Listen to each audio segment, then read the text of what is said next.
शुक्राना मुस्काना, दादा का कहना। ना कुछ करना ना कुछ बनना, ना गम से घबराना, दादा का कहना। तेरा भाड़ा मीठा लागे शुक्राना मुस्काना, दादा का कहना।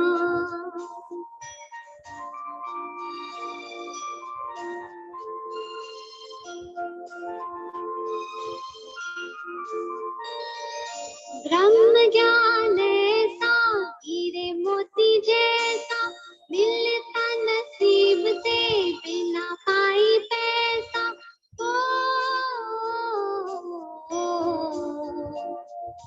ये दादा की दात है हम पर, अवसर ना गवाना, दादा का कहना। तेरा भाड़ा मीठा लागे शुक्राना मुस्काना, दादा का कहना।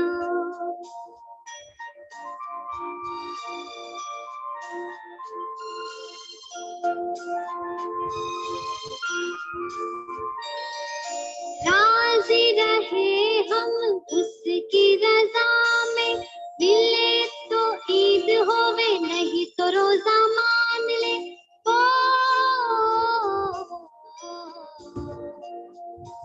इच्छा मात्रम अविद्या है, इच्छा मार भगाना, दादा का कहना। तेरा भाड़ा मीठा लागे शुक्राना मुस्काना, दादा का कहना।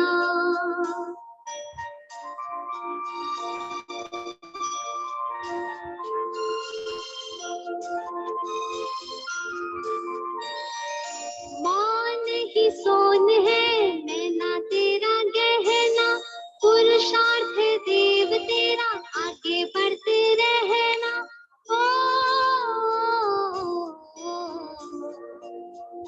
श्रद्धा और विश्वास सहारे जीवन से तर जाना, दादा का कहना। तेरा भाड़ा मीठा लागे शुक्राना मुस्काना, दादा का कहना।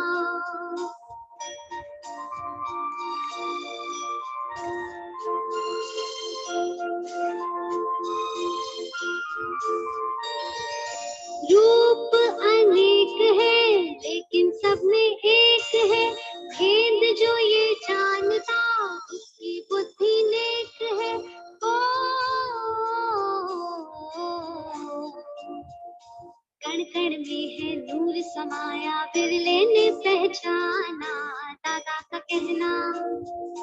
तेरा भाड़ा मीठा लागे शुक्राना मुस्काना, दादा का कहना।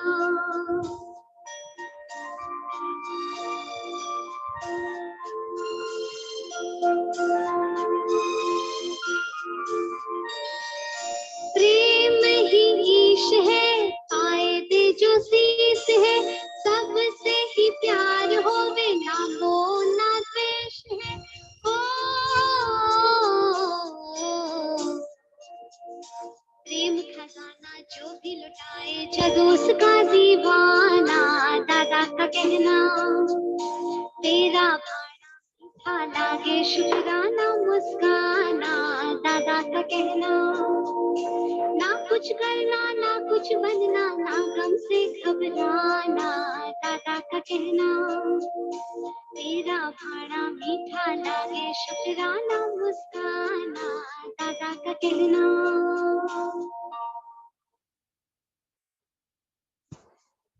हरिओम दीदी। हरिओम। हाँ दीवानी चलो। हाँ भले।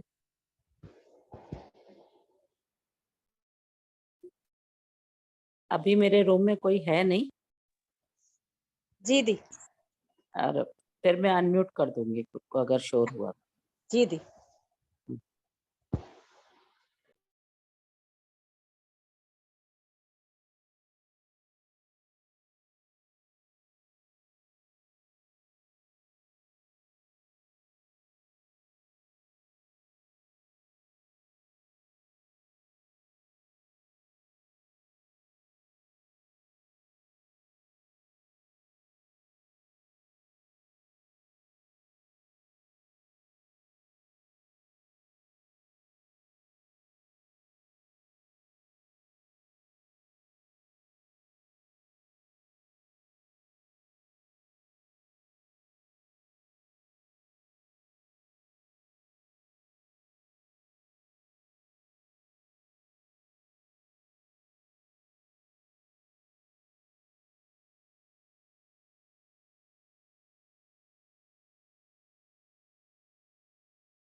सब जानते हैं, कुर्बानी की कतार में रहे, कुर्बानी की कतार बने, जैसा गुरु की आज्ञा पालन करते रहे।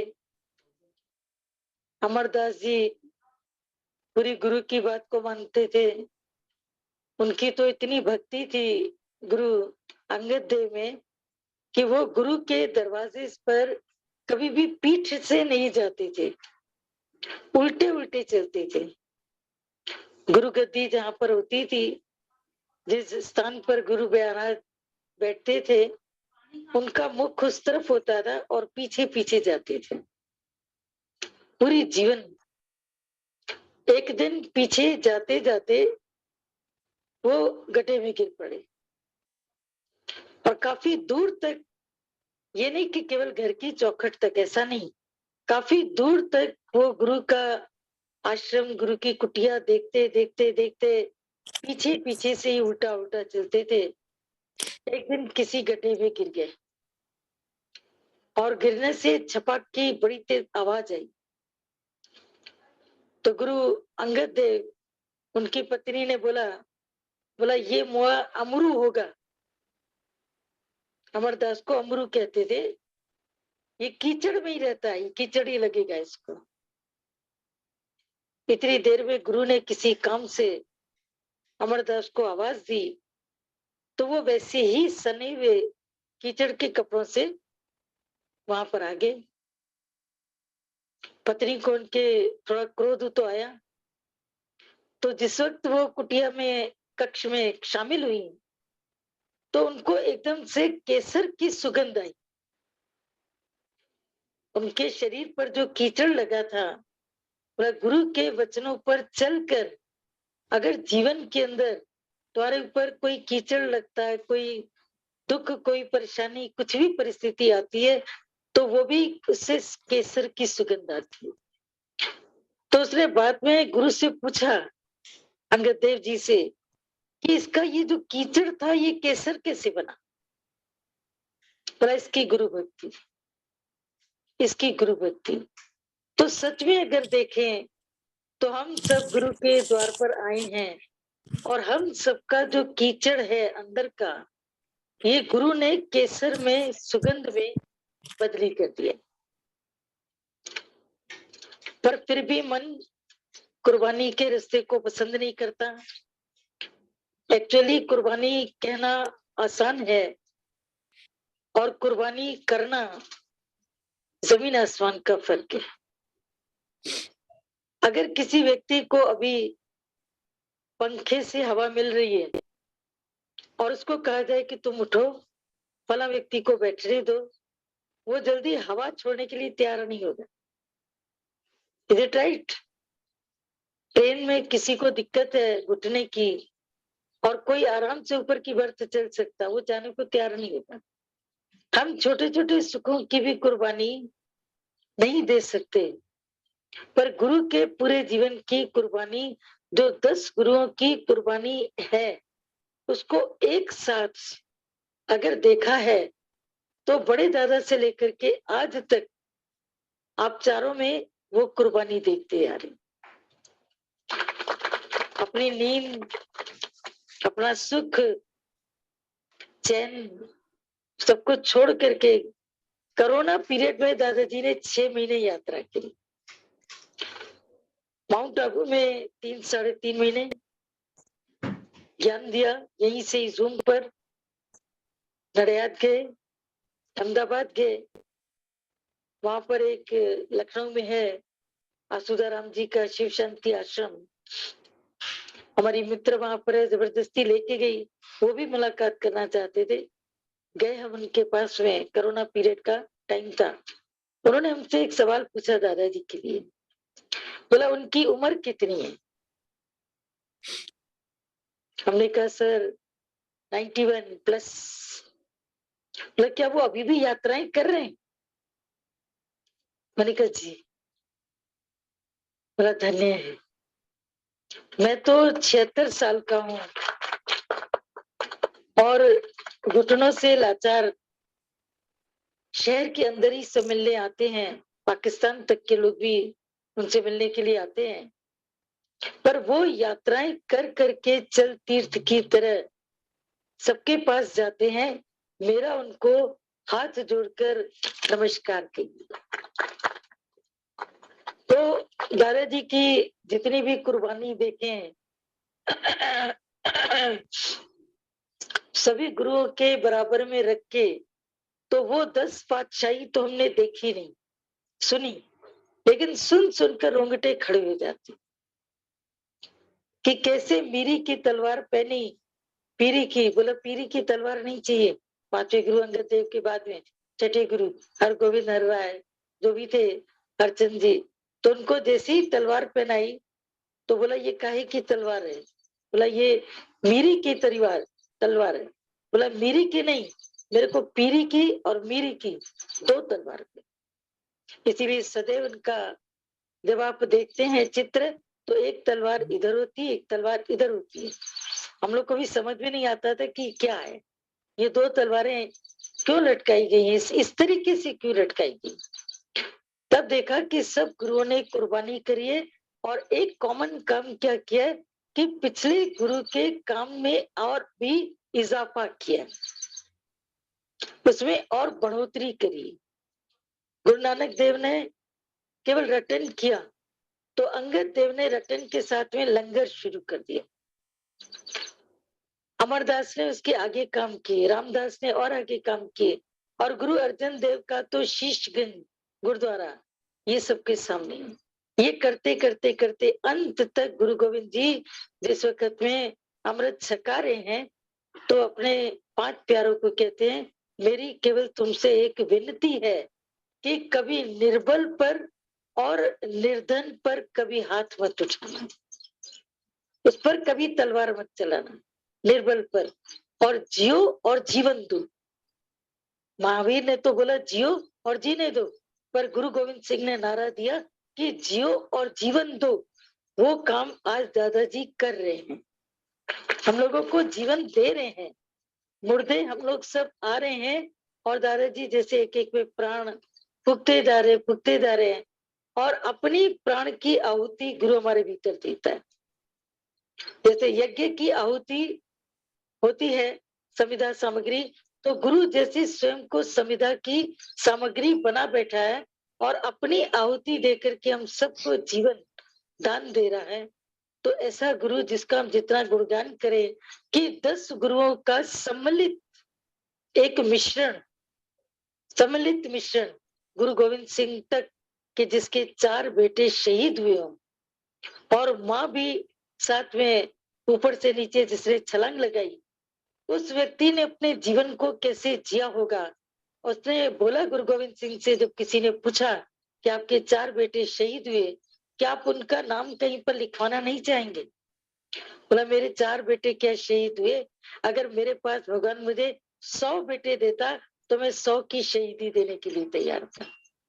मुझे दुख है कि भगवान ने मेरे को 4 ही बेटे क्यों दी, मुझे और देता और तुम सब भी शहीदी के लिए तैयार हो।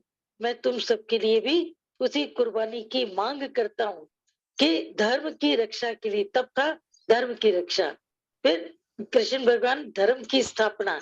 आज हमारे गुरु कहते हैं दादाजी कि जो धर्म स्थापित है और उसकी रक्षा भी है, लेकिन फिर भी तुम साधु हो, उस धर्म को ग्रहण किया है तो उसको औरों तक जाकर के पहुंचाना, क्योंकि ध्यान से हमें शांति मिलती है और मौन से हम दूसरों को शांति देते हैं।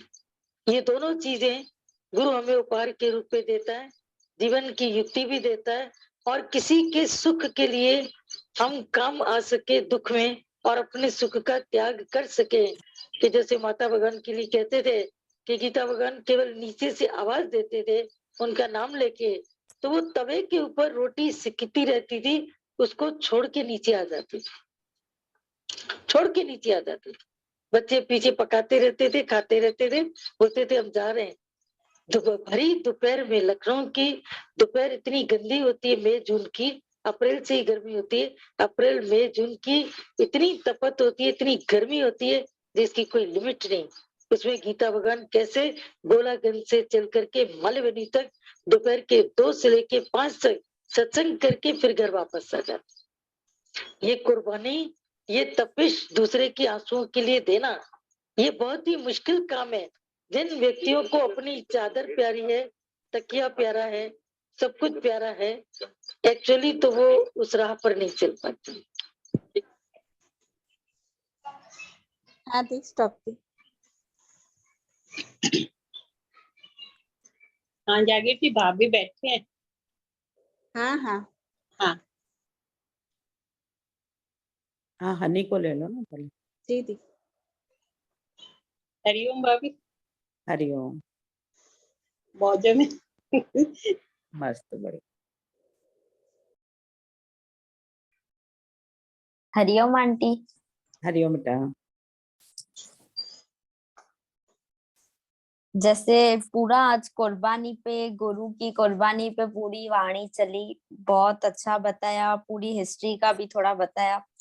जैसे बोला ना कि कुर्बानी की कतार का मीनिंग बताया कि कतार जिसको लाइन बोलते हैं, तो बोला कुर्बानी की कतार मतलब गुरु की आज्ञा को पालन में लाने का वो कतार है। मतलब आप है ना, जो गुरु आपको बोले अगर उसका आप पालन करते हो तो बहुत सुंदर बताया। जैसे जो भी गुरु की गद्दी पे बैठे हैं उन्होंने कितनी कुर्बानी देते हुए आ रहे हैं और अभी भी सब कैसे ज्ञान की उस पे चढ़े हुए हैं, वो पूरा सा बहुत अच्छा क्लियर किया। बोला ना कि एक किसी का बताया, मैं नाम नहीं नोट कर पाई, कि वो गुरु को इतना मानते थे कि उनके दरवाजे पे पीठ भी नहीं देके चलते थे जब तक, मतलब गुरु का दरबार उनकी आंखों को जब तक दिखता था तभी सीधा गुरु सीधा अमर सिंह। पीछे। गुरु अमर अमर सिंह। सिंह। हाँ, तो उनका बताया वो अंगद कि देव के भगत। हाँ, उनके गुरु का नाम अंगद देव था। हाँ, तो उनका बताया कि कैसे सीधा सीधा जब तक उनको दिखाई देता था तब तक जाते थे। तो बोला एक खड्डे में गिर गए एक बार, तो उनकी बीवी को बहुत गुस्सा आया, बोला कि ये अमर होके ही मतलब है ना दम तोड़ेंगे, बाकी ऐसे किसी की सुनने नहीं नहीं वाले, ऐसा बोला ना, अमर होके ही नहीं मरेंगे। नहीं, उन्होंने बोला हे अमरुचर्य हूंदो, अमृत भाई चर्यो हूंद। भाई कोई किरी पे असांखे नजर न पियो अचे। तो छपाक करके आवाज आई। पहले क्या था, चौड़ी चौड़ी नालियां थी, तो वो नाली में गिर गए, तो वो आवाज हुआ ना, तो उनके पति ने ऐसे करके देखा कि क्या हुआ, तो उनकी पत्नी ने बोला हे अमरुचर्य हूंदो, तो वो गिर गए, तो कीचड़ लग गई उनको पूरा। पर उनके जो शब्द थे वो गलत थे। अ- और वो अपने, अभी भी अपन देखते हैं, अपन गुरुद्वारा मंदिर कहीं जाते हैं ना, तो एकदम से पीठ नहीं करते हैं, उल्टे उल्टे चल के वापस आते हैं। तो वो भी अपने गुरु को पीठ नहीं दिखाना चाह रहे थे। तो पहले तो क्या होता था कि गुरुद्वारे होते थे, पास में गली होती थी, तो उस गली में नाली बहती है, तो वो वहां गिर गए। तो उनकी पत्नी को वैसे भी नहीं अच्छा लगता था कोई, जैसे हम लोग दादी भगवान के पास आके बैठते थे, तो कांता वगैरह को लगता था कि सारा दिन आके गुरु के पास बैठ जाते हैं, सारा दिन आके बैठ जाते हैं। तो ऐसे ही उनकी पत्नी को चिढ़ लगती थी कि ये अमरू सारा दिन गुरु के पीछे पागल हुआ जा रहा है, तो इसलिए उन्होंने बोल दिया ये तो अमरुचर्य हुंदो। तो वो कीचड़ में गिर गए। और उनके पति जो थे अंगद देव, उन्होंने आवाज लगा दी कि अमरू इधर आ। अब उनको तो चिढ़ लग रही थी कि पहले ही कीचड़ में गिरा हुआ है, फिर हमारे घर आएगा, सारा आराम हमारा घर गंदा करेगा। पर एकदम से उनको केसर की खुशबू आई। हाँ, अब बता आगे। हाँ, तो बोला ना कि ये गुरु की महिमा होती है जिनको अपन पहचान नहीं पाते हैं, कि ऐसे उनको ऐसे लगा कि कीचड़ की गंध आएगी, पर जब भी केसर की खुशबू आई तो बोला ऐसे सब एग्जाम्पल होते हैं, गुरु ये सब वाणी तो भी अपने को विश्वास नहीं आता कि ऐसा थोड़ी होता होगा। बोला इतनी हमारे बोलते हैं ना कि विश्वास तुझे जी घटता ही है, हमको विश्वास आने में बहुत टाइम लग जाता है। जब तक ऐसे रियल लाइफ, अभी तो मतलब यहाँ पे जैसे वाणी सुनते हैं तो पहले ऐसा लगता था ऐसा थोड़ी होता होगा, पर अभी अब बोलते हैं ना कि अनुभव का ज्ञान है, वो खुद के साथ घटता है ना, तो ही विश्वास आता है, तो ही किसी को अपन बोल सकते हैं। नहीं तो अपन आए और इतने तो हम है ना अच्छे और वो दूध के धुले हुए नहीं है कि किसी और को प्रेरित करें कि आप भी सत्संग में। जब भी हमारे साथ वही चीज होती है और अपने को फायदा लगता है तो ही अपन किसी को बोलते हैं कि यहाँ पे आओ, यहाँ पे आपको मन की शांति। तो बोलते हैं ना अनुभव का ज्ञान है, वो तो बहुत सच्ची बात है। जब तक अनुभव नहीं होता है ना तब तक विश्वास ही नहीं आता है वो, क्योंकि अपन इतने साल जो माया में बैठे थे ना, तो वो हमारे पे बहुत हावी हो जाते हैं। अभी इतने 20-25 साल के ऊपर 1-2 साल जब तक बारी पड़े पड़े उसको बहुत टाइम लग जाती है वो चीज गलत, मतलब वो बोलते हैं ना कि माया को गलत करने में बहुत टाइम लग जाता है। उसके बाद बोला ना कि कुर्बानी कहना बहुत आसान है, पर उस वो कर जाना, उस पे खड़े उतरना वो बहुत डिफिकल्ट है। बोला कि अपने गुरुओं को वॉच करो कि वो कैसी कैसी कुर्बानी देते हैं। मतलब अपन अगर अभी जैसे गीता भगवान का भी एक एग्जांपल बताया कि लखनऊ में बोला इतनी भरती धूप होती है, 2 से 5 सत्संग करते थे और माता भगवान को आवाज देते थे, वो नीचे आ जाते थे। अभी अपन को भी कोई बोलता, अभी जैसे ये स्टोरी अपन ने सुन ली कि गैस चालू करके आ जाए, अगर अपन नहीं कर पाए अभी इतना इजीली, देखेंगे कि एक बंद है, चल फुल्का है उसको उतार तो दे, भली गुरु आवाज दे रहा है, अभी तक उतना नहीं अंदर घुस चुके हैं कि गुरु आवाज दे और तवा चालू करके भी चले जाए। वो चीज खुद के ऊपर लेते हैं तो पता चलता है कि कैसे ये चीज पॉसिबल है। अभी जैसे सुनना तो आसान लग रहा है, पर जब भी वो सिचुएशन आए अपन करें तो अपने को पता चले कि कितना इजी है। बोला ना आपको बोलना बहुत आसान है, पर वो चीज करोगे ना तो आपको पता चलेगा वो डिफिकल्टी का लेवल कितना है। तो इतना धूप में, बोला ना कि दोपहर में जैसे किसी सबको कैसे सोने की आदत होती है थोड़ी देर लेटने की, तो बोला वो तकिया और बिस्तर छोड़ना भी बहुत बड़ी चीज है। अगर कोई आपको बोलेगा ना तो अब एक दो तो आप बहाने दे दो कि ये मेरे सोने का टाइम है या तो मेरे ये आराम का टाइम है, वापस शाम को उठ के काम करने का, ऐसा करके। बोला वो टाइम पे वो इतनी धूप में सत्संग करने जाते थे। बोला बहुत बड़ी चीज है। अभी अपन सुन रहे हैं तो अपने को उसकी इम्पोर्टेंस इतनी पता नहीं चल रही है, पर जब भी हम वो चीज करें तो अपन बोले कि नहीं हमने भी तो किया है, अभी तक वो किया नहीं है ना तो ये इजीली मुंह से निकल जा रहा है। तो बहुत अच्छा बताया। उसके बाद बोला ना कि हम छोटी छोटी कुर्बानी भी नहीं दे सकते। अगर आप पंखे के नीचे बैठे हो और कोई ऐसी जगह पे बैठा है जहाँ पंखे की हवा नहीं आ रही है, वो आपको बोलेगा कि स्विच कर दे जगह थोड़ी देर मेरे को बैठने, तो भी आप सोचोगे कि मैं अपनी जगह क्यों छोड़ू, मेरे को तो हवा आ रही है ना। या बोला ट्रेन का एग्जाम्पल दिया, अगर आपका नीचे बर्थ पे नंबर है पर कोई ऐसा है कि जो ऊपर नहीं चढ़ पाता, तो वो बोलते हो कि स्विच कर दो कि सीट, आप तो जवान हो आप चढ़ लोगे, हम नीचे बैठ जाए।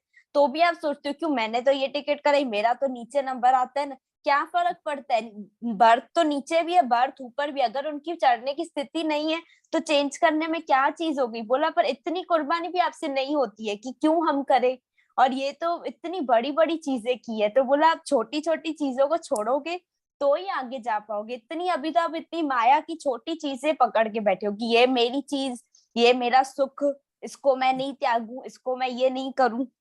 तो बहुत अच्छा बताया। उसके बाद जैसे श्याम भगवान का बताया कि कोरोना पीरियड में भी वो 4 सिटीज में जाके लोगों को ज्ञान सुना रहे थे। बोला माउंट गए, फिर अहमदाबाद का बताया वहां आए, बोला ऐसी बहुत सारी जगह गए।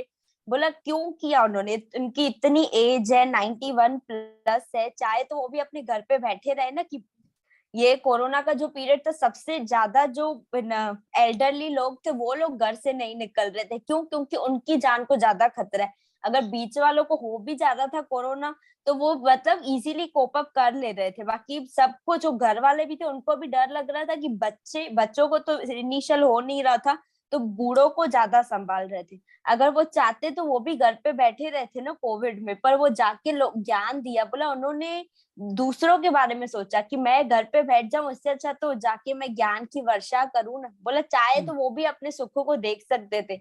एज कितनी है, 91 एज है। अगर अभी अपन भी सोचे कोविड में अपन भी डर रहे थे कहीं निकलने के लिए, और हमारे से घर वाले कैसे सलूक कर रहे थे। अगर कोविड हो जा रहा था तो एक रूम में छोड़ दे रहे थे, कोई मतलब हमको देखने भी नहीं आ रहा था, दरवाजा खोल रहे थे तो भी मास्क पहन के। उनको ये डर था कि हमको कहीं नहीं हो जाए, और वो ऐसे टाइम पे दूसरों को ज्ञान की वर्षा करने गए। कितनी बड़ी चीज है ये। और बोले कि जैसे उनकी परमात्मा से लिंक है तो उनको कुछ हुआ भी नहीं, मतलब इतना अच्छा सत्कर्म करने गए तो कुछ निष्काम कर्म तो हुआ नहीं। और अपन ऐसे सोच सोच के घर बैठे रहे तो भी काफी लोगों को हो गया कोविड ऐसा करके। तो बोला ना कि है ना अहमदाबाद आए थे तो बोला कि जिनका एक आश्रम है लखनऊ में वो वहां पे मिले थे, तो बोला कि उनकी 76 है एज, तो भी बोला कि घुटने मेरे जवाब दे गए। और दादा भगवान की एज 91 है, तो भी अभी तक वो बोला कि मेरा उनको सैल्यूट है कि इतनी एज में भी वो इतना मतलब ज्ञान, सब अलग अलग सिटीज में जाके, अभी बॉम्बे से माउंट आबू भी दूर है, बॉम्बे से अहमदाबाद भी दूर है, ऐसे नहीं है कि 1-2 घंटे का रास्ता है। अगर बाय रोड आते तो भी 8-9 घंटे का सफर है बॉम्बे अहमदाबाद, या फ्लाइट में जाते तो भी काफी देर लगती है। इतनी एज में बैठना ही बहुत बड़ी चीज है। इतनी एज हो जाती है ना तो लोग मैक्सिमम टाइम लेटे रहते हैं, बोलते हैं कि पीठ से बैठा नहीं जाता, या टेके भी लगा के बैठते तो नहीं, आसपास में है तो देखते हैं तो कैसे उनको मतलब ज्यादा देर नहीं बैठ पाते। वो इतनी देर बैठ के ट्रैवल करना, ऐसा तो है नहीं कि ट्रेन तक आप गए या फ्लाइट में गए, उतर के भी सीधा आपको कोई लेने आ रहा है, वहां से चल के बाहर तक भी तो आने का है, फिर आपको जो भी है टैक्सी या उसमें बैठने का है। तो वो जो क्लियरेंस होता है एयरपोर्ट का या ट्रेन का, वो अंदर पास करना, रेलवे स्टेशन पे चलना, ऐसे तो नहीं है सीधा ही ट्रेन दिखेगी, अंदर प्लेटफॉर्म पे भी चलना पड़ता है, फिर फ्लाइट से भी निकलो तो बाहर का भी रास्ता कवर करना पड़ता है। तो इतनी देर चलना और इतनी देर बैठना ही बहुत बड़ी चीज है। और फिर वहां पे जाना, फिर ऐसे नहीं कि वहां पे जाके बैठ जाना, वहां पे जाके भी फिर ज्ञान सुनाना, इतनी देर बैठे रहना। अभी भी यूट्यूब पे भी देखते हैं, माया भगवान जी है, दादा भगवान है, फिर नारायण भगवान है, ऐसे टिक बैठे रहते हैं, ऐसे नहीं कि बीच में उठ गए या क्या मुड़ गए या क्या। जैसे भगवान जी का भी होता है तो ऐसे बिल्कुल कांस्टेंट उनका ऐसे होता है पोस्चर, और ऐसे बैठे होते हैं, ऐसे नहीं ऐसे हेलडोल हेलडोल ऐसे की। तो कितनी बार तो ऐसे उनको देखने के लिए सत्संग ऐसे देखते हैं कि कैसे वो पॉइज्ड होके बैठे हैं। इतनी हमारे में क्षमता नहीं है कि इतनी देर ऐसे बैठने की, थोड़ा हिल डुल पैर सीधा कर लिया, ये कर लिया, तो उनको देख के ऐसे लगता है कि इतनी एज में वो कर सकते तो हम भी कर सकते। तो उनको देख के ये चीज की भी प्रेरणा मिलती है कि अपन को भी करने की है ये चीज, इतनी कम उम्र में अपन क्यों ऐसे हो जाते हैं। ऐसे करके जैसे स्कूल में क्या पोस्चर और ये सब बताते थे कि ऐसे करके नहीं बैठना चाहिए, ऐसे हाथ नहीं रखना चाहिए। जैसे है ना इंटरव्यू देने भी जाते ना, तो ये क्लासेस होती है, अगर आप इंटरव्यूअर के सामने ऐसे करके बैठे ना तो वो समझ जाएगा आपके बॉडी लैंग्वेज से कि इसको कुछ आता नहीं, आपका एक इम्प्रेशन लो पड़ जाता है। तो आपको बिल्कुल स्ट्रेट बैक होके बैठने का है, ऐसे हाथ नहीं रखने का है, ऐसे हाथ नहीं रखने का है, कुछ भी मतलब आपको टेढ़ा ओढ़ा नहीं करने का है। तो अगर हम पैसे कमाने जाते हैं या हमारी कहीं लालच होती है, वहां पे अपन वो चीज फॉलो कर सकते हैं, तो यहाँ पे क्यों नहीं कर सकते। जैसे अभी उस दिन बात निकली कि अभी सबके सबसे पैसे बढ़ाएंगे ना, तो अगर एक दिन भी कोई मिस करेगा ना तो वो बोलेगा अरे मैंने तो पूरे मंथ का भर दिया, आज तो मैंने जूम ऑन ही नहीं किया, आज तो मेरे को बाहर जाना था। तो वो दुख लगेगा कि मेरे, अब जैसे सपोज एक महीने का 3,000 रखा, तो एक दिन का 100 रुपया हो जाता है। तो किसी ने एक दिन मिस कर दिया तो उनको लगेगा अरे आज तो मेरे 100 रुपए का नुकसान हो गया। हिसाब लगाते हैं ना, सब्जी महंगी हो जाती है या कुछ ट्यूशन फीस बच्चा 1-2 दिन नहीं जाता है तो उसको बोलती है कितनी तेरी ट्यूशन स्कूल की फीस है और आप लोग ऐसे छुट्टियां करते रह रहे हो। तो यहाँ पे पैसे भरेंगे तो उसकी वैल्यू पता चलेगी कि अरे आज तो मेरा मिस हो गया ऐसा करके। और ऐसे ऐसे बैठेंगे तो गुरु की डांट पड़ेगी तो पता चलेगा, ऐसे वहां पे पैसे मिलते हैं तो पता है ऐसे स्ट्रेट बैठने का मतलब हम लोग कितनी वो चीज की वैल्यू करते हैं जहाँ पे हमारा कुछ लगा हुआ है, और जो चीज फ्री में मिलती है ना उसकी अपन को कदर नहीं है। और उल्टा मिलना सब यहाँ से ही है, वहां से कुछ नहीं मिलना है, तो भी हमको वैल्यू वो चीज की और ये चीज की नहीं है। तो वही है ना, तो ऐसे सब जैसे गुरु के जीवन देखने से और वो इतना मतलब प्रेरणा मिलती है कि वो इतना गुरु जो हमारे कर रहे हैं तो हमको भी वो करने का है। तो देख देख के बहुत सीखने को मिलता है। तो बहुत मतलब आज वाणी काफी अच्छी अनुभव पे बताई। फिर उसके बाद जैसे बोला ना कि ना गुरु की जो कुर्बानी होती है ना, और उनके जो चेले होते हैं ना जो उनके ज्ञान सुनते हैं, वो गुरु महिमा को मतलब आगे कैसे बढ़ाते हैं, जो उन्होंने बोला वो तो करते ही हैं और उसमें कुछ प्लस प्लस करते जाते हैं। जैसे किसी का गुरु गोविंद का बताया कि उनके जो नीचे थे वो उनकी तरह से आप करते, तो फिर उन्होंने लंगर भी चालू कर दिया, तो जो वो चीज करते थे वो भी करते थे, उसमें एक उन्होंने निष्काम ऐड भी कर दिया कि ये गुरुद्वारे में लंगर भी होगा ऐसा करके। तो बोला जितने भी गुरु रहे हैं ना, तो वो गुरु की जो कुर्बानी है उनको भी आगे लेके जा रहे हैं और उसमें कुछ और प्लस करते जा रहे हैं, तो ऐसे सब बढ़ाते जा रहे हैं। तो सबका एग्जाम्पल दिया। फिर बोला ना कि जैसे गुरु गोविंद ने अपने 5 प्यारों को बुला के बोला कि आप कभी भी निर्बल और निर्धन पे कभी भी तलवार नहीं चलाना। निर्बल मतलब जिसपे शक्ति जिसपे कम है, और निर्धन मतलब जिसको पैसे की घटता ही है। तो बोला ये दोनों लोगों पे कभी भी आप वार नहीं करना। फिर उसके बाद जैसे बोला ना कि अपने प्राण की आहुति देकर गुरु हमको देते हैं। अपने प्राण की आहुति कैसे, जैसे अभी पूरा दादा भगवान का एग्जाम चला, इतनी देर बैठ के और ये प्राण की आहुति हुई ना, क्यों आए? ज्ञान वर्षा करने, लोगों का उद्धार करने। तो वो प्राण की आहुति उन्होंने अपना, जरूर है इतनी एज है, दवाई भी लेते होंगे, ये सब चीजें होती होगी, वो चीज अपना सब वो करके उसके बाद भी आए हैं, तो ये आहुति हुई ना। और उसको भी अपन विना दे, या कहीं जैसे वो आ रहे हैं, जैसे अभी अहमदाबाद में आए थे, तो जिनको मौका मिल रहा था या जिनको नहीं भी मिल रहा था, तो सुना कि जिनको मौका मिल रहा है तो वो लोग भी मतलब बहाने कर रहे थे कि नहीं मेरे पास। वो लोग कहाँ से आए हैं, और ऐसा कब भाग्य हमारा मतलब खुला हुआ है जो हमको ऐसा चांस मिल रहा है। और जब भी वो जो वीकेंड पे आए हुए थे ना, तो ऐसा हो रहा था कि मैं शायद ना अहमदाबाद आने वाली थी, बट मैं आई नहीं कोई रीजन से। तो फिर मेरे को बाद में पता चला कि दादा भगवान आने वाले थे। अभी मौका मिलता नहीं मिलता वो सेकेंडरी है, पर मेरे को पहले ही जैन जैसे मेरे को पता चला ना, तो बोला देख तूने मिस कर दिया ना दादा भगवान का सत्संग, अभी चलती। मैंने ही मना किया था, उन्होंने तो बोला चल चलते हैं, सैटरडे संडे वीकेंड है। तो मैंने बोला नहीं, 2 दिन के लिए क्या जाने का, तो मेरे को पता नहीं था कि वो आने वाले। तो फिर मैंने बोला अरे यार दादा भगवान का सत्संग है अहमदाबाद में। बोला देख तूने मिस कर दिया, तेरे हाथ से मौका चला गया, अभी चलती तो शायद तेरे को चांस मिलता ना जाने का। तो मैंने बोला हाँ। तो ऐसे मतलब दिल में ऐसे लगा कि यार ऐसे, मतलब 2 सेकंड के लिए ऐसे लगा।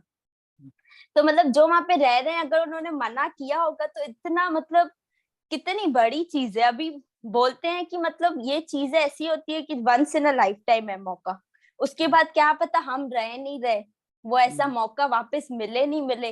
दादा भगवान वापस अहमदाबाद आए नहीं आए, इतना मतलब पूरा रचा था सब कुदरत की तरफ से, और उसका अगर लाभ नहीं उठाया तो ऐसे जो दूसरे माया की चीजों के लिए दुख होता है ना, कि अरे यार कैसे कोई डेस्टिनेशन वेडिंग करता है तो अपने को इनवाइट आता है, पर कैसे होता है कि घर में से 2 लोगों को इनवाइट आता है। कोई बड़ी शादी करता है तो जैसे जयपुर किया होता है, वो कहीं भी 2 जनों का होता है, तो घर में डिस्कस होता है कि कौन 2 लोग जाएंगे, तो सब बोलते हैं यार मेरे को जाने का, मेरे को यार डेस्टिनेशन है, अच्छी होटल की होगी सब, मैं भी तो देखूं कैसी शादी है, उसके लिए झगड़ते हैं। तो ये चीज के लिए क्यों नहीं झगड़ते? अगर घर में से 5 लोग के 2 पास है तो झगड़ना चाहिए ना, अरे मैं सत्संग पे जाऊंगा तू नहीं जा, ऐसे करके। तो वो चीज के लिए झगड़ते, तो ये चीज के लिए भी झगड़ना चाहिए। तो ऐसे मन में आ रहा था कि ये चीज में क्यों अपन पीछे रहते, वो चीज में अगर रीसा रीस है कि नहीं इसमें, ये चीज में मैं इसकी रीस करूं, तो सत्संग में भी रीस करो कि ये सत्संग में जा रहा है तो मैं क्यों नहीं सत्संग में जा रही हूँ। ऐसी भी रीस तो कभी करके देखें, इसमें भी अलग ही मजा है। एक रीसा रीस में, वो रीस में तो है नहीं मजा, इसमें बाकी बहुत मजा है, ऐसा लगता है। उसके बाद है ना, गुरु गोविंद का ही आगे जैसे बताया कि उनके 4 बेटे शहीद हो गए। तो उनको किसी ने बोला कि आपके 4 बेटे शहीद हो गए, और उनकी माँ ने भी ऊपर से कोई छलांग लगाई थी, तो बोला आपको दुख नहीं हुआ, या आपको कभी उनका नाम बाहर देने का नहीं कि ये मेरे 4 बेटे? बोला ये तो 4 बेटे, अगर मेरे 100 भी बेटे होते ना तो भी मैं इनको शहीद करवा देता।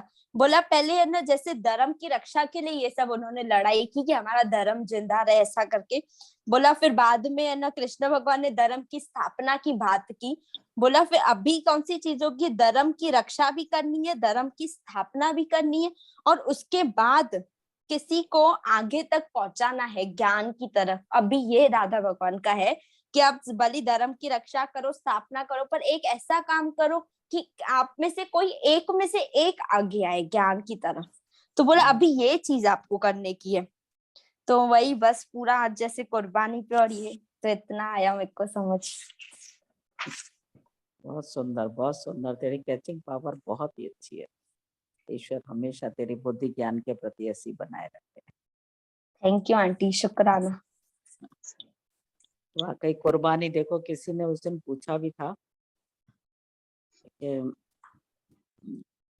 ये जो भी गुरुद्वारे होते हैं उसमें कड़ा प्रसादी करते हैं, तो बोला कड़ा प्रसाद के अलावा कोई और प्रसाद क्यों नहीं होता भाई? और सब मंदिरों में तो लड्डू पेड़ा बर्फी कुछ भी करते हैं, पर गुरुद्वारे में खाली कड़ा प्रसाद क्यों होता है? तो बात चली कि सिख धर्म कुर्बानी का प्रतीक है। जैसे 10वीं पातशाही है ना, तो सभी ने कुर्बानियां की हैं, और कहते हैं ना कुर्बानी कुर्बानी अल्लाह को प्यारी है कुर्बानी। अगर हम देखते हैं कि कड़ा प्रसाद में भी जो 3 चीजें हैं, आटा, घी और शक्कर, तो इन तीनों की भी पूरी कुर्बानी है। शक्कर को जिन मशीनों में गन्ने को जिस मशीनों में डाला जाता है, फिर उसको जिस टेम्परेचर पर तपाया जाता है, उसके रस को जिस टेम्परेचर पर तपाया जाता है, फिर उसको बूरा बना के, शक्कर बना के, फिर उसकी क्लीनिंग करके उसको जहाँ तक लाया गया, तो वो बहुत बड़ी कुर्बानियां करता हुआ कहाँ वो गन्ने का पौधा और कहाँ आके मीठी ईख जो है वो शक्कर के रूप में आई। ऐसे ही गेहूं का जो बाली होती है, गेहूं की बाली खेत से लेके फिर उसको जो मशीनों में डाल के उसका छिलका उतारा जाता है, फिर उसको साफ करके फिर चक्की में पीसा जाता है, फिर उसका आटा बनता है, वो उसकी कुर्बानी। और घी जो दूध में से दही, मक्खन, फिर उसको तपाया जाता है, फिर घी बनाया जाता है। तो ये तीनों भी अपनी कुर्बानी करते हुए आए हैं और फिर उन्होंने आपस में मेल किया है। जैसे ब्रह्मा विष्णु महेश का मेल है, ऐसे ही घी शक्कर आटे का अपना एक मेल है, कुर्बानी है। इसलिए ही गुरु नानक जी ने कड़ा प्रसाद को महत्व दिया है और आज तक सिख धर्म बिल्कुल उसी बात पर अडिग है। उन्होंने प्रसाद को चेंज नहीं किया है। अब उनका मानना ऐसा भी है कि अगर समझो किसी के पास आटा, घी, शक्कर खरीदने की ताकत नहीं है, तो वो भले मिट्टी उठा ले, पानी उठा ले और सूर्य के प्रकाश पे रखे, तो भी उसका कड़ा प्रसाद तैयार होता है। ऐसा भाव, ऐसा इश्क गुरु के प्रति, कि कई बार ऐसा लगे ना दिल में कि यार मेरे पास तो पैसे नहीं है, मैं तो ये नहीं कर पाऊंगा, तो गुरु कहता है तू यहाँ भी नीचे मत देख, परमात्मा तेरे लिए सब सुविधा करके बैठा है। तो ये हमको कुर्बानी जो होती है ना, गुरु के प्रति हम कितने कुर्बान हुए हैं। जो बात चली माता भगवान की, कि माता भगवान को जब गीता भगवान नीचे से आवाज लगाते थे, और माता भगवान तब तो स्टोव पे रोटियां बनती थी, चूल्हा से ये ऐसा गैस वैस नहीं था, तो भी वो उनकी आवाज पर ऐसे न्यौछावर होते थे। और ये गुरु का इश्क है, जिनको लग जाता है ना वो रुकते नहीं है। माता भगवान भी गुरु के प्रति पूर्णतः समर्पित रहे, इसलिए उन्होंने कभी ये नहीं देखा कि अभी नहीं, बाद में। जैसे बुलाया, जहां भेजा, कभी भी ये नहीं कहा कि नहीं फिर हम वहां पे खाएंगे क्या, बैठेंगे कहाँ पे, रहेंगे। अपना सुख गुरु कभी नहीं देखता है, पहले बच्चों का, पहले जो अपने शिष्य साथ में होते हैं, पहले उन सब की कुर्बानी, उन सब के लिए बराबर देखना।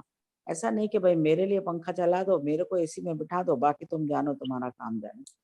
गुरु पहले अब हम सबका देखता है कि तुम सबके लिए है। और गुरु की नजर में वो शक्ति है कि वो खाली एक बार नजर डालते हैं। आज एक अनुभव हो रहा था, एक व्यक्ति से बात हुई, उसने बताया कि मैंने 75 लाख का ये घर खरीदा, फिर 25 लाख ऊपर से लगाए, करोड़ रुपया। अब जैसे समझो 50, 60, 65 उम्र होती है, नेचुरली 5-10 साल बाद तो दुनिया छोड़नी है। पूरी उम्र जब से समझ आई है तब से हम कमाना शुरू करते हैं, फिर जमा करते करते करते फिर ये दीवारें खड़ी करते हैं। अब वो दीवारें करोड़ की बने, 2 करोड़ की बने, फिर कोई ना कोई वारिस इसको दे देंगे, वो संभालेगा, वो करेगा। लेकिन ये धन जो है, ये गुरु का जो शिष्य होता है, जो भगत होता है, वही उसका सच्चा वारिस होता है। और ये भी हम, जैसे एक पिता अपना धन कमा रहा है और वो अपना वारिस अपने बेटे को बनाता है, ऐसे ही गुरु भी ये ज्ञान का धन गुरु ने बहुत मेहनत से कमाया है। आज भी गुरु जी बता रहे थे ना कि साईं के मन में तब आया कि भाई हमारे गुरु पॉन्ड्स का पाउडर लगाते हैं। तो जब वो बाजार गए और पाउडर का बड़ा डब्बा ले रहे थे, तो उनके साथ जो 2-3 शिष्य थे, उन्होंने बोला भाई पाउडर का बड़ा डब्बा तो महंगा आ रहा है, छोटा ही ले लो। तो उनको लगा कि नहीं, क्या छोटा लेना, अपने गुरु के लिए लेना है तो अच्छा वाला लेना है, बड़ा वाला लेना है। तो बोला उन्होंने कभी सोचा नहीं, जैसे आज तो हमको सब ये pen drive, cassettes easy available है। साईं जब ये ऑडियो कैसेट भराते थे तब उनकी स्थिति इतनी नहीं थी, उन्होंने अपनी गोल्ड बैंगल भी बेची और फिर भी उन्होंने कैसेट्स भरवाई। आज जो हम वाणियों का सुख ले रहे हैं, अगर साईं भी ये कुर्बानी नहीं करते तो हम कहाँ से ये आनंद ले पाते। गीता भगवान, दादा भगवान, माता भगवान, नारायणी भगवान, इन सब की जो वार्तालाप है, वाणियां हैं, वो हमको आज नहीं मिलती अगर हमारे भी गुरु ऐसी कुर्बानी नहीं करते। और आज भी अगर हम कुर्बानी के प्रति, और तो छोड़ो, हम अपना देखो, कुर्बानी के प्रति हम अपना टाइम भी पूरा नहीं कर सकते। जैसे बोला ना, हम पंखे के नीचे बैठे हैं तो हम किसी को वो भी शेयर नहीं करेंगे कि नहीं मेरे को यहाँ हवा आ रही है, मैं तो नहीं सरकूंगा, तुम और कहीं जगह देख लो। फिर भले वो ट्रेन की बर्थ का भी बताया कि अगर आपकी बॉडी ऐसा आपको परमिशन देती है तो आप ऊपर की बर्थ पे चले जाओ, पर हमको लगता है नहीं, मैं यहाँ कंफर्टेबल हूँ, मैं तो नहीं हटूंगा, तुमको जहाँ अच्छा लगे वहां जाओ। तो हमारे गुरुओं ने बहुत कुर्बानियां करी हैं।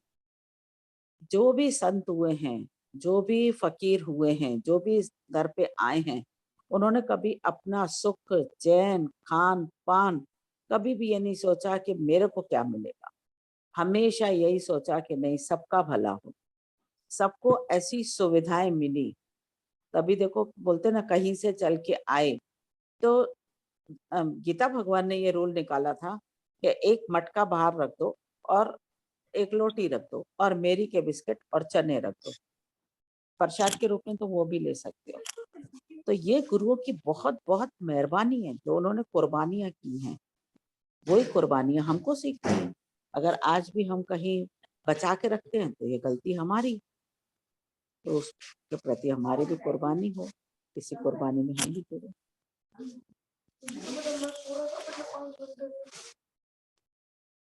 हाँ जागृति भाभी को ले लो। जी दी। आप पूरी आंटी का बात कर ली। हाँ जागृति, है किसी का सवाल? इतनी वाणी चली, पूरी खोल भी हो गई। आ रही है आवाज? हाँ हाँ आ रही है। किसी का हो सवाल तो जी जी।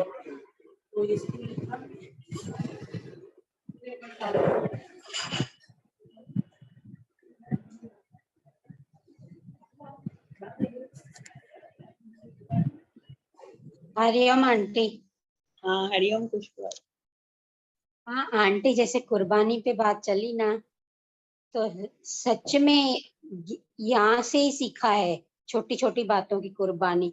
करने वाले तो हम नहीं है, पर जो गुरु कराता है यहाँ से ही सीखा। नहीं तो पहले पता नहीं था कि कुर्बानी क्या होती है, पहले पता नहीं था, पर यहाँ से ही सीखा है कि छोटी छोटी बातों की, जैसे भी मैंने सेवा, हम कुर्बानी को सेवा का नाम देते हैं भाई, जो गुरु सेवा कराए, जो गुरु सेवा कराए। तो बस यहीं से सीखा है। और सच में जो भी सेवा आती है तो किसी भी टाइम, वो कोई भी सेवा, गुरु का हुक्म जो भी, तो जैसे बोलते हैं ना, यस मैन, यस मैन। तो यहीं से सीखा है सच में। और उसमें थकावट भी नहीं होती है और दुखी भी नहीं होते हैं। उसमें थकावट भी नहीं होती है, दुखी भी नहीं होते हैं। सच में बहुत। इसमें आती है जब कर्ता अपने में आ जाते हैं कि मैंने किया या मैं कर रही हूँ, उसमें थकावट आती है। पर मैं करने वाली नहीं हूँ, सब हो रहा है, सब हो रहा है। जो कुर्बानी का सही मतलब बताया, अभी हीना ने भी बताया और माया भोगा जी ने बताया, कुर्बानी की कतार मतलब गुरु वचनों पे, गुरु आज्ञा पे चलना। जो गुरु के मुख से निकले उसको मैं यस यस करती जाऊं, गुरु वाक्य सत्यम करती जाऊं। कुर्बानी का सही मीनिंग गुरु ने बताया। और हमसे गुरु कुछ भी नहीं मांगता है, कुछ भी नहीं मांगता है।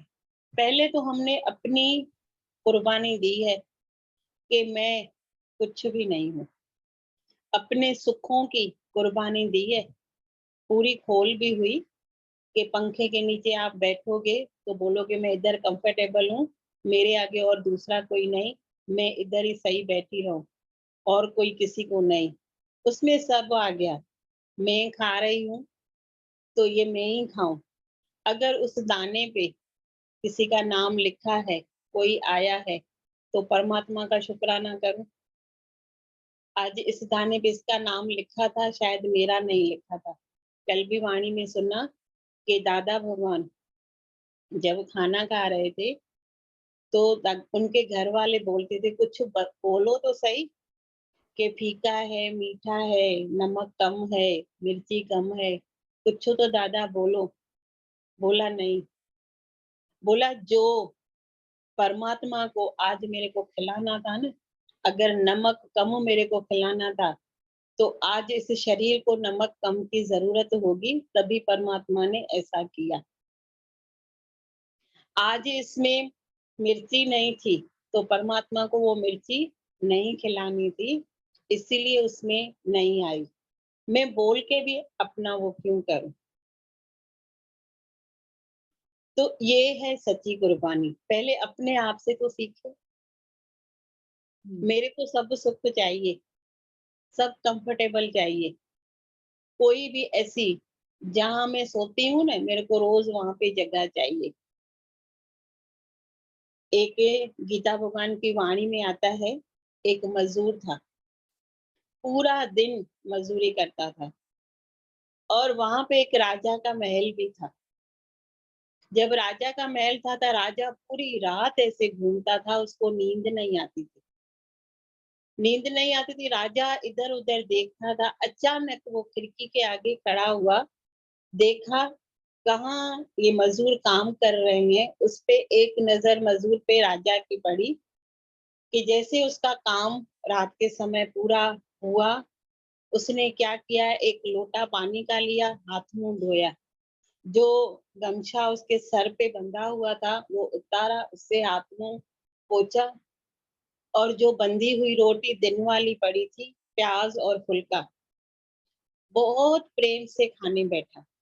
खा के मालिक के शुक्राने गा के, पत्थर पड़ा था वहां गमछा वो रख के और वहां पे ही वो सो गया।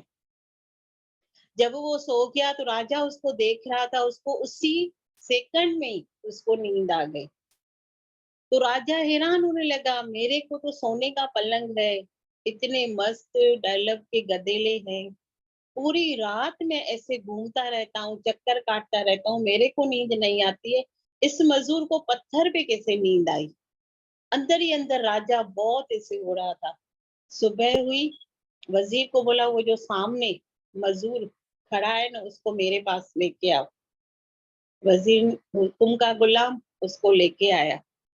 जब लेके आया तो राजा को बोला कि राजा हाजिर हूँ, क्या मैंने बोला दोष कुछ भी नहीं किया, तू बता तेरे को नींद कैसे आ गई पत्थर पे। बोला राजा एक बात बताऊं, मेरे अंदर किसी की कोई फिक्र नहीं, कोई चिंता नहीं। परमात्मा ने जो करवाया पूरे दिन में, मैं उसके हुक्म से जो खिलाया वो प्रसाद समझ के मैंने खाया। जहां सुलाया उसके ही ऐसे लग रहा था परमात्मा की ये गोदी है।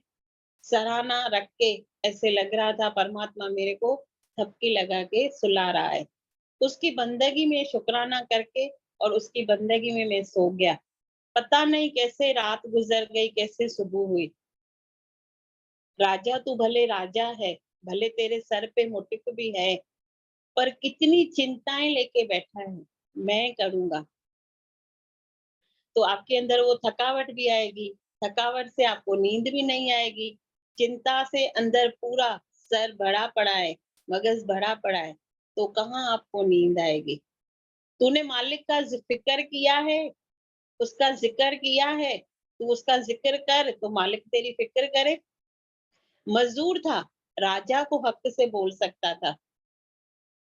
आज मैं वही हूँ, मैं थक गई हूँ, क्या करूं, पूरा दिन वही काम कर करके, काम नहीं समझो सेवा समझो। थक क्यों जाती हूँ, क्योंकि मैं देह में हूँ। आत्मा कभी थकती है? कभी आत्मा ने बोला है कि मैं थक गई हूँ? वो निर्लेप टोटल। तभी बोला कुर्बानी का मतलब गुरु ने बताया, कुर्बानी की कतार का मतलब, कतार मतलब लाइन। गुरु के आज्ञा पे चलना ही हमारी सच्ची कुर्बानी है, उसको ही कुर्बानी बोलते हैं। एक वचन खाली आज हम ले, जो बताया गीता भगवान एक आवाज देते थे, माता भगवान तय में फुल्का होता था ना, वो भी नहीं देखते थे ऐसे। तभी दादी भगवान साईं जन हमेशा हमको ऐसे बोलते थे, जब गुरु का सड आए, बुलावा आए, समझो काल का बुलावा। काल को हम कभी बोल सकते हैं? जब वो हमको लेने आएंगे, कभी हम बोल सकते हैं रुक मैं फुल्का बनाऊं, अपने बच्चे को खिलाऊं, कपड़े दूं? कभी नहीं उसको बोल सकते हैं। कभी काल को खड़ा करे करके रखेंगे? ऐसे ही गुरु का बुलावा मतलब काल का बुलावा। खुद दादी भगवान ने अपने लिए एक मिसाल बताया था, क्षमा। बिल्कुल छोटा था, उनको बहुत बुखार था, बहुत बुखार था, और ऐसे ग्लूकोज की ये बोतल चल रही थी। साईं जन का हुक्म आया, कैसे भी करके अभी हम मेहमदाबाद जा रहे हैं, आप कैसे करके भी पहुंचो।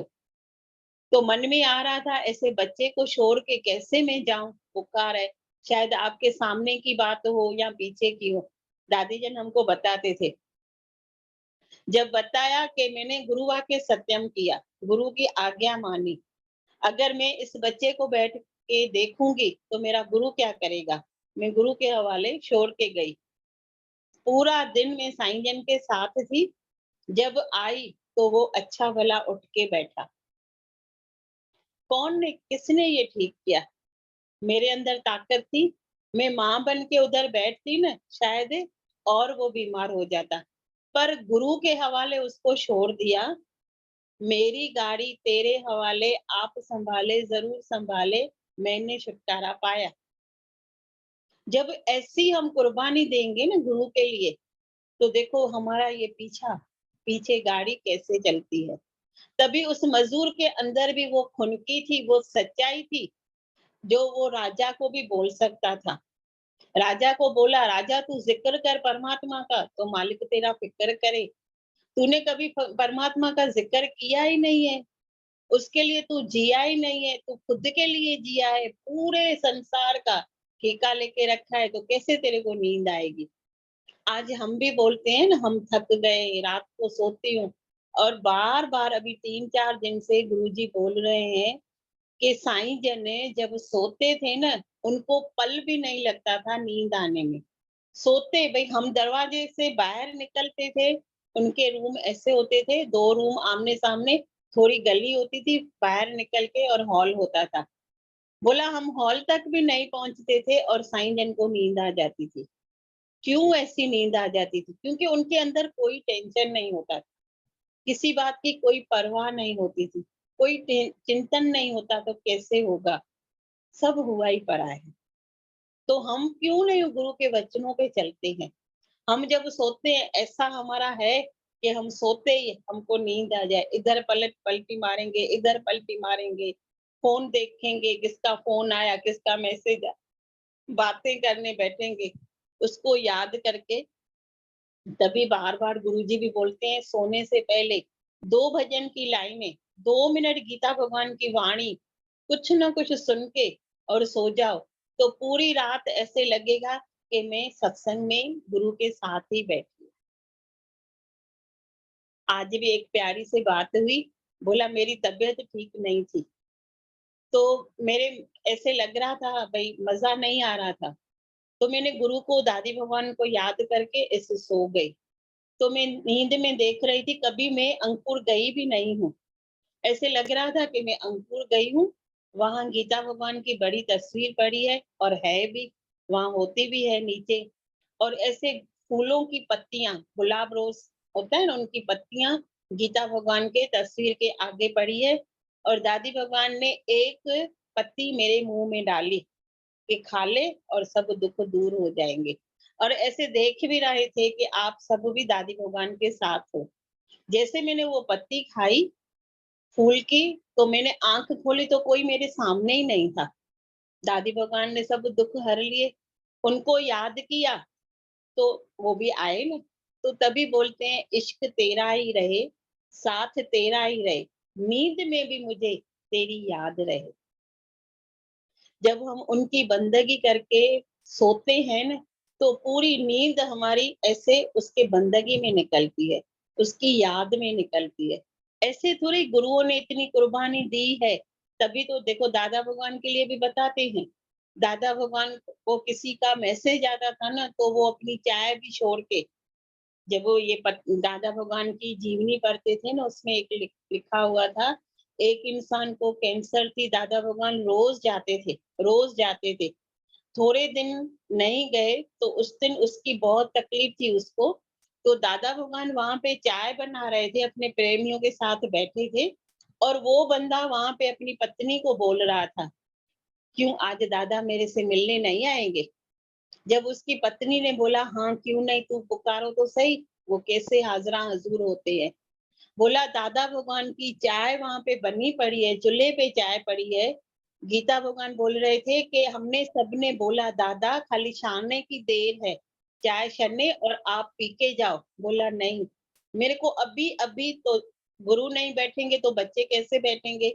बोला हम भी दादा भगवान के पीछे गए, जैसे वहां पहुंचे तो वो इंसान अपने लास्ट पल गिन रहे थे, और दादा भगवान को इतना याद कर रहे थे, इतना याद कर रहे थे।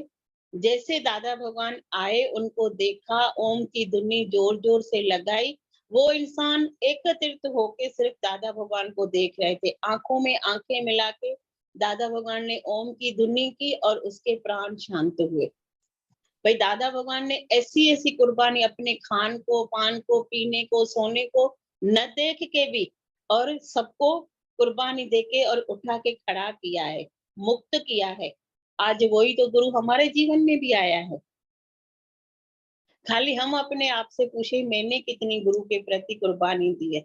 गुरु हमसे, माया भगवान ने बताया ना, खाली उनके वचनों की पालन करना, उनकी आज्ञा मानना, यही हमारी कुर्बानी है। खाली हम उनके वचनों को माने तो भी हमारी जीवन धन्य बन जाएगी। आंटी कभी कभी ऐसा होता है ना, कोई स्थिति होती है, जैसे वो कल वो प्ले चल रहा था हाँ। भगवान जी का, तो उसमें एक को बोला कि तू नहीं शिविर में चल, भाई तेरी बेटियां है, उनकी जिम्मेदारी है। तो कभी कभी ये स्थिति भी आती है, तो वो गुरु को हम फिर ऐसे नहीं है ना, वो मान सकते हैं ना, वो भी गुरु हाँ, की बात। अपनी मजबूरी, अपनी स्थिति हम गुरु को बता सकते हैं इसकी, और गुरु भी हमको देख के जो बोला ना, इसीलिए आपको मना किया क्योंकि आपके घर में जवान बेटियां थी। वो जवान बेटियां अब किसी रिलेटिव के पास छोड़ के भी जाती, शिविर में चलती भी, तो भी वो पीछे आपकी बातें करती। तो क्योंकि गुरु को पता है मेरे बच्चे की एक भी वो नहीं सह सकता है, कख भी न सहे मुंह मथा, प्यार उन्हें ये मुंह साणा। तो क्योंकि गुरु के शरण में जब आते हैं ना, तो वो एक कख जितना भी नहीं सहता है हमारे ऊपर कि मेरे बच्चे के लिए कोई बोले।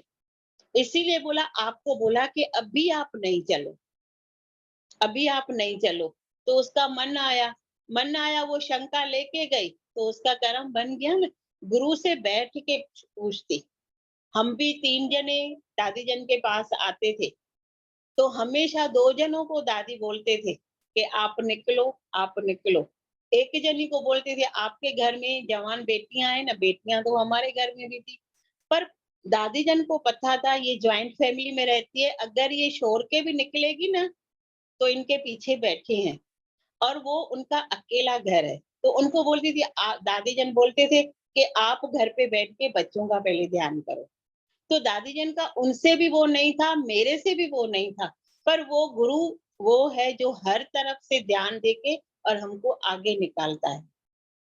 छोड़ता किसी को भी नहीं है, पर कोई कारण का निवारण तो है ना, निवारण हम नहीं करते हैं, कारण लेके शक शंका लेके जाते हैं। ऐसे गुरु ने क्यों किया, ऐसे बोलना नहीं चाहिए था। तभी बार बार बोलते हैं, अगर आपको शक या शंका आए भी ना, तो गुरु से उत्तर प्रश्न करो। गुरु आपने बोला तो ऐसा क्यों, आपने बोला तो ऐसा क्यों, तो उसका निवारण मिल जाएगा ना, गुरु बताएगा ना। एक को बोला मायके जा, एक को बोला नहीं जा, तो दूसरा शक लेके गया, कि ऐसे क्यों? बोला जिसको बोला तू जा, उसकी वहां पे नफरत थी। ज्ञान में आके आके वो प्रेम करना सीख गई है, तो वहां जाके प्रेम करके आएगी। और जिसको मना किया उसको वहां पे बहुत मोह था और वो जिज्ञासु थी, नई नई आई थी। गुरु ने उसको बोला तू अभी इधर बैठ, तू पहले सीख कि मोह में भी कर्म बनता है। तीसरे ने सुना, दोनों पे एक से क्यों, एक को बोला दूसरे को नहीं बोला, उसमें भी कुछ राज होगा। हमारी बात है, हम दादी जन के साथ, साईं जन के साथ गए थे, किसी घर में 2 बच्चे पैदा हुए थे, तो वहां उनकी दोनों छठी थी, सत्संग करवाया, बहुत धूमधाम से करवाया था। छठी थी, दोनों बेटियां थी, एक अहमदाबाद में शादी की हुई थी, एक सूरत में। दोनों बेटियां आई, जो छोटी थी ना बहुत जबरी थी, बात करने में सही लगता था, और जो बड़ी थी ना बिल्कुल मासूम इनोसेंट। बड़ी को साईं जन ने बोला तेरे को हक नहीं मिलते हैं ना, जाके तू हक ले, ससुराल में हक ले। और छोटी को बोला तू चुप रह, अगर नहीं भी मिले ना तो भी तू चुप रह। अभी सुनने वाले ने तो दोनों बेटियां तो दोनों एक माता की थी। साईं जन ने उनको अलग क्यों बोला, उनको अलग क्यों बोला? हमारे मन में ये बात आई। सुबह सत्संग हुआ, हमने दादी जन से आके पूछा, दादी जन ऐसे क्यों साईं ने बोला उनको? बोला मन जो जबरी थी वो बातें करती ना, हक लेती ना जबरदस्ती, तो वो ससुराल में रह नहीं सकती। साईं जन ने पहले उनको रहना सिखाया वहां पे, पहले तू रह फिर अपने हक मांग। और उनको हक मिल नहीं रहा था, वो बिल्कुल चुप शांत रहती थी। तभी उसको, आ रही है आवाज? हाँ आ रही है आंटी, आ रही है, आ रही है आंटी, आवाज आ रही है। तभी उसको साईं जन ने बोला, दादी जी ने हमको समझाया कि उसको हक नहीं मिल रहा था, तो उसको बोला कि तू चल जाके बात कर प्यार से, प्रेम। तो गुरु के बात में भी बात होती है, राज होता है। तभी कल भी बार बार वो अनु दीदी बोल रहे थे कि गुरु के हर बात में राज होता है, पर जो राज को राज नहीं समझे वो ऐसे ही जाता है। जब हम समझते हैं ना एक एक ब्रह्म ज्ञानी गुरु के बात में राज होता है, वो समझ में आता है, तभी हमारी जीवन सफल होती है, नहीं तो कर्म बनता जाएगा। जब दादी जी ने आके पूछा, दादी जन ने समझाया, तो वो बात समझ में आ गई, तो अच्छा ऐसे था, समझ में आया।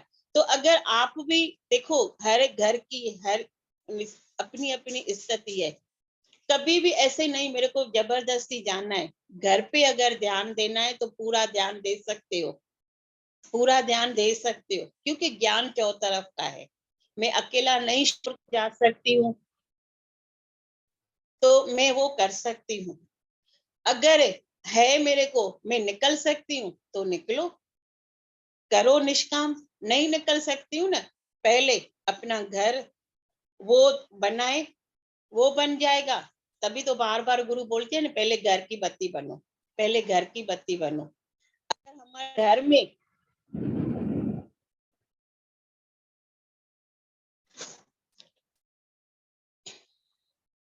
फोन आता है, इसलिए थोड़ा आवाज कट कट हो रहा है ना, फोन आता है। हाँ हाँ, अभी आया आवाज। हाँ, आवाज आ रही है। हाँ अभी आ रही है आंटी, आ रही है। हाँ, तो पहले अपने घर को सेट करो, पूरा ध्यान घर पे। उसके बाद पूरी जब सेटिंग हो जाती है ना, फिर हम अच्छे से निकल सकते हैं। है ना, हाँ आई ना बात? जैसे अभी ऑफलाइन कभी कभी होता है ना सत्संग, तो नहीं आवाज आपकी नहीं आ रही है, एक मिनट मिली हो।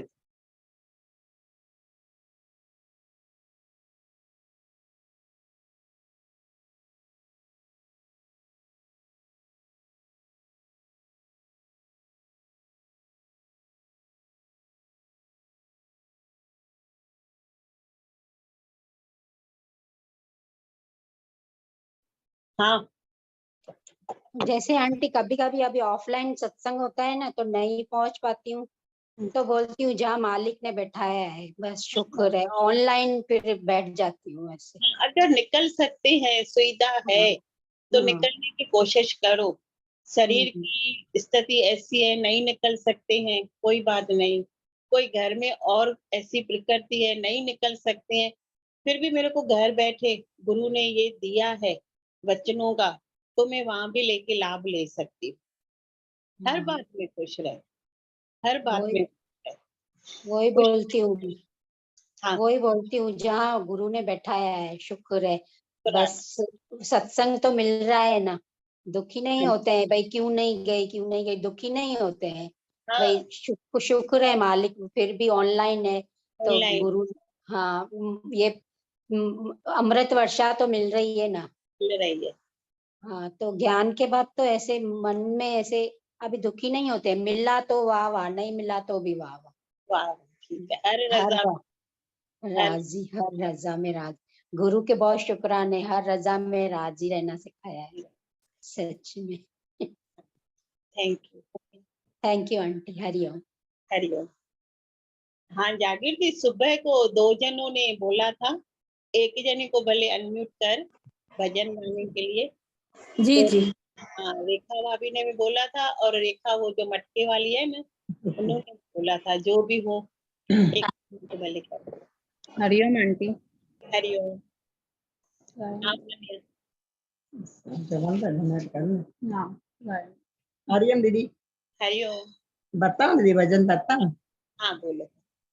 सारे जहां के मालिक तेरा ही आसरा है, राजी है हम उसी में जिसमें तेरी रजा है। सारे जहां के मालिक तेरा ही आसरा है, राजी है हम इसी में जिसमें तेरी रजा है। हम क्या बताए तुझको, सब कुछ तुम्हें खबर है, हर हाल में हमारी तेरी तरफ नजर है। हम क्या बताए तुझको, सब कुछ तुम्हें खबर है, हर हाल में हमारी तेरी तरफ नजर है। किस्मत है वो हमारी जो तेरा फैसला है, राजी है हम उसी में जिसमें तेरी रजा है। सारे जहां के मालिक तेरा ही आसरा है, राजी है हम इसी में तेरी रजा है। रो करे कटे या हंस करे कटती है जिंदगानी, तू गम दे या खुशी दे सब तेरी मेहरबानी। रो करे कटे या हंस करे कटती है जिंदगानी, तू गम दे या खुशी दे सब तेरी मेहरबानी। तेरी खुशी समझ कर सब गम भुला दिया है, राजी है हम इसी में जिसमें तेरी रजा है। सारे जहां के मालिक तेरा ही आसरा है, राजी है हम इसी में जिसमें तेरी रजा है।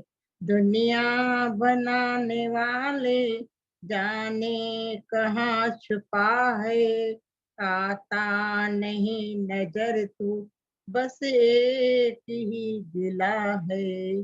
दुनिया बनाने वाले जाने कहाँ छुपा है, आता नहीं नजर तू बस एक ही गिला है। भेजा है इस जहां में जो तेरा शुक्रिया है, राजी है हम इसी में जिसमें तेरी रजा है। सारे जहां के मालिक तेरा ही आसरा है, राजी है हम इसी में जिसमें तेरी रजा है। हरिओम दीदी। हरिओम, बहुत अच्छा गाया रिका, बहुत अच्छा, बहुत अच्छा। प्रैक्टिस करते हो ना घर पे बैठ के? हाँ, घर पे बैठे करती हूँ दीदी।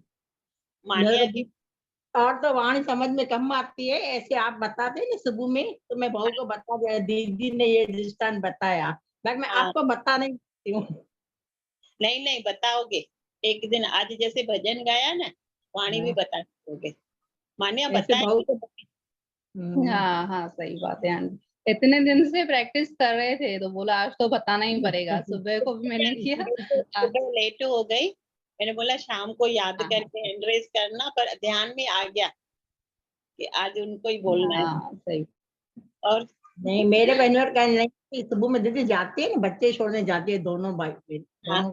पहली खुशी जाती है 7:30 पे, फिर जश को लेके 9 बजे उसका टाइम है, 7:30 पे खुशी का है, हाँ, तो दोनों को छोड़ने 8 बजे आके बैठती है थोड़ी बच्चों देर। की सेवा भी एक सत्संग है, क्योंकि वो भी हमारे ठाकुर है। माँ का पूरा जो फर्ज इनके है। इसके साथ के मैं भी सुनती हूँ थोड़ा थोड़ा सत्संग। वैसे नहीं उठ पाती थी आंटी, ये मतलब जाते हैं फिर आके आते जाते वचन चलते। एक हो जाएगा ना। जी आंटी। और आज भी वाणी इतनी चली मस्त, कुर्बानी के सब मतलब एक एक पॉइंट सीखने को मिलती है आंटी। सीखने को थैंक यू। बस एक ही वचन ले, जो माया भगवान पे गुरु के आज्ञा को पालन करना, मतलब सच्ची कुर्बानी वो है। मैं गुरु की आज्ञा मतलब क्या है? गुरु को पे हुक्म नहीं चलाता है मेरी सेवा कर, ये काम करके आई। गुरु की आज्ञा मतलब गुरु के वचनों को पालन कर, बस वो वचन माने, सच्ची मेरी कुर्बानी। बस जी उन आंटी। वचनों पे। जैसे आपने दीदी हाँ, जैसे दीदी आपने सुबह में आज बताया, भाई साईं जन किसी के घर गए, इस आश्रम सोसाइटी में, वो इसको बहू को बता रही थी, भाई उसके पास कुछ भी नहीं था, भाई हाँ कपड़े धो रही थी, उसने बताया ईशान कपड़े धो रही, तो बहुत नाचने लगी, साईं आप मेरे घर पे आए, बहुत नाचती थी। साईं जन वो रसोड़ में चला गया, खंडे के डब्बे से इसको बता रही, देख कितना प्यार है, कितनी निष्काम, और भगवान पैर घुमाते हैं तो कुछ लोग भगवान दे देता है ना खुद ही। हाँ। मम्मी का मतलब जैसे ऐसा था कि भले गरीब थे तो भी साईं को ऐसा अपमान नहीं था कि नहीं गरीब था। के घर पे जाते हैं शौचालय, नहीं तो वो नहीं नहीं नहीं, बिल्कुल भी नहीं होता था। साईं जन के वो किचन में जाके, जो भी उनके घर से एक पार्ले का बिस्किट भी मिलता था ना, वो भी एक बिस्किट लेके तुर तुर तुर तुर सबके मुंह में डाल लेते थे। इतनी हम हर दिवाली में पूरे 15 दिन, दिवाली के दिन से लेके दे दिवाली तक वो रटन करते थे। जो भी सत्संगी होते थे ना, सब सत्संग 9 बजे सत्संग अंकुर में पूरा करके 2 बजे, 2:30 बजे, 3 बजे तक उनका ये रटन चलता था दिवाली के महीने में। नहीं सब दीदी, प्रेम के पीछे पीछे पीछे, जैसे प्रेसिडेंट कोई एमएलए आता है ना, पीएम आता है, कैसे उनके पीछे सब गाड़ियां वो होती है, ऐसे हम साईं के पीछे, कोई स्कूटर लेके, कोई एक्टिवा लेके, कोई कार लेके, कोई रिक्शा पूरे टाइम की करवा के 5-5, 6-6 जनिया उसमें बैठ के और साईं जन के पीछे पीछे होते थे। ऐसे 15 दिन होता था ना, ऐसे लगता था उस गुरु नानक को तो हमने नहीं देखा, पर ये गुरु नानक साक्षात हमारे लिए आए हैं। जी सब जो आंटी। जितने प्यारे बैठे हैं ना, सबको पता है।